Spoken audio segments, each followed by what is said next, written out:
Hello guys, Tens of Creed here, and I'm bringing you today a gameplay commentary of UFC Undisputed 3, an online match. And I just want to talk to you guys about starting a new channel. Starting this new gameplay channel, and it's really difficult if you don't have or start off by posting like Modern Warfare 3 or something.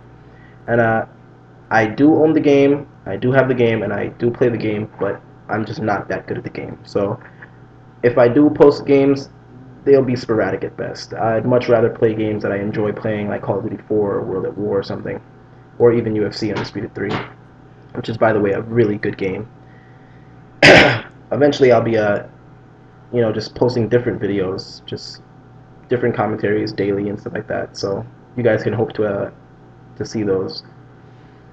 The first guy I started off fighting here ended up leaving the lobby, so I looked for another guy, and he has a substantial amount of points, like ranked points higher than me, and that doesn't mean anything because I have 4 ranked fights, 2 wins and 2 losses, and those 2 losses came because of disconnects. So I just stopped playing ranked altogether. I immediately choose Clay Guida. He chooses Nate Diaz. I love Clay Guida. Clay Guida is the man. So this match is about to start up in a few. And traditionally, what I like to do at the start of every match is I like to do the touch glove animation that you'll see here in a little bit. And that's just sportsmanlike. And this guy, this guy is funny.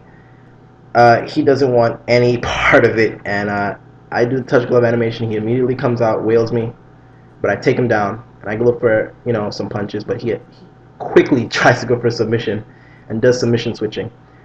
The thing I like about submission switching is that you can use it to get yourself in a more advantageous position, but this guy doesn't use it that way. So I end up in his side guard and side control, and I hit him a couple times, and I go for a submission of my own. And I almost get it, but then I see that he's pulling away, so I let go of it. And now he's in an open guard, so I'm just trying to feel him out a little bit, try to transition, get into better positions. He reverses here. I've been a little bit predictable. He reverses there. But I end up getting back up and hit him a couple times and go for a takedown again. I see that he's not that good on the ground besides submitting. And with Clay Guida's cardio, submissions are not going to work that easily. You have to really drain my stamina. And guys, keep an eye on Nate Diaz's stamina this game. He really those submissions really play a role on his stamina. And that's one of the key factors in why he lost this match. Spoilers. So he stands back up, goes for a Superman punch, lands one of them, but I clinch him and go for a takedown again. And my thing is that I don't like letting it go to the judges because they sometimes screw you over. I like to win definitively, like knockouts or submissions, or if it does go to decision, make it a convincing win. You know what I'm saying? So I immediately go to the body. It's one thing that players don't really do anymore is they don't go to the body. And I like in this game because they allowed for you to get rocked and even KO'd from the body, which was so hard to do in the other games. So after this round, I know that, alright, I felt him out. I know that what he's going to be doing mostly, which is going for submissions. So I'm just going to, use my punches and my jabs to effect here. I get a nice hit on him after I sway out of the way, and I get a clinch on him. And what players like to do here is they like to go for Muay Thai knees immediately. I like to switch it up, some uppercuts, some knees, and then once they're rocked, they go for the takedown. And no surprise, he goes for a submission switch again. But here's where he messes up a little bit because after I escape this, I slam him into an advantageous position and get the classic Clay Guida double punch. And look at his stamina now. It's just draining epically. And again, he goes for a submission, and I slam him yet again. This is not good for him. If you look at his body, it's all messed up. His head is all types of messed up.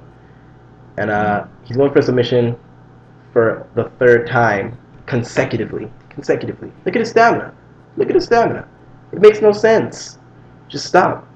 Now he has me in rubber guard, and I'm just getting out of it, punching him, and he eventually gets another submission on me.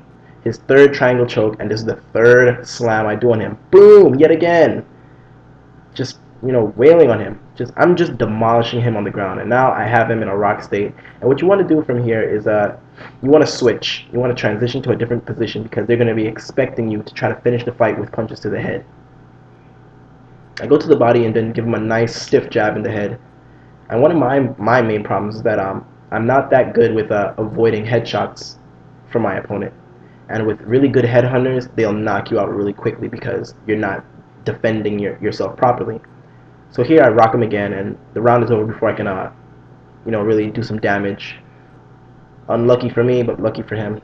But I know this round is it's over, and I know I won that round, and I'm gonna be able to really destroy him this last round here. If you look at all that, look at his face, all bruised up, both eyes are just swollen and bloody, and I'm just gonna destroy him here. I'm really gonna just mess him up here. I do my touch gloves animation. He doesn't want any part of it. I go to the body, use my jabs, and then go for another takedown right into side control. And now he tries to use the gate, but I block it. And now I'm just, I get a nice reversal on him, and right into side control, give him a couple of knees to the body, punches to the head. And surprise, surprise, he goes for another submission, and I'm just using, all my technique to get out of it. And I go for a submission of my own, foolishly. Why would I do that? I took a look at his stamina, and I figured, what, I could probably submit him here. But Nate Diaz's defense is so good when it comes to submissions that you'll hardly get that, even with his stamina like that. So he gets a nice submission here, but I block, and I'm able to get into an advantageous position. He almost gets his submission here on me. Almost. But then he loses it, and now I'm able to, defend correctly and just switch, into just beast mode right here. I'm going to the body here, just trying to get him into a clinch, punch him a couple times, put him up against the cage, some uppercuts, give him a nice kick to the body, punch him. Right there I was going for the clinch again, but for whatever reason it wasn't going, and I just knock him out.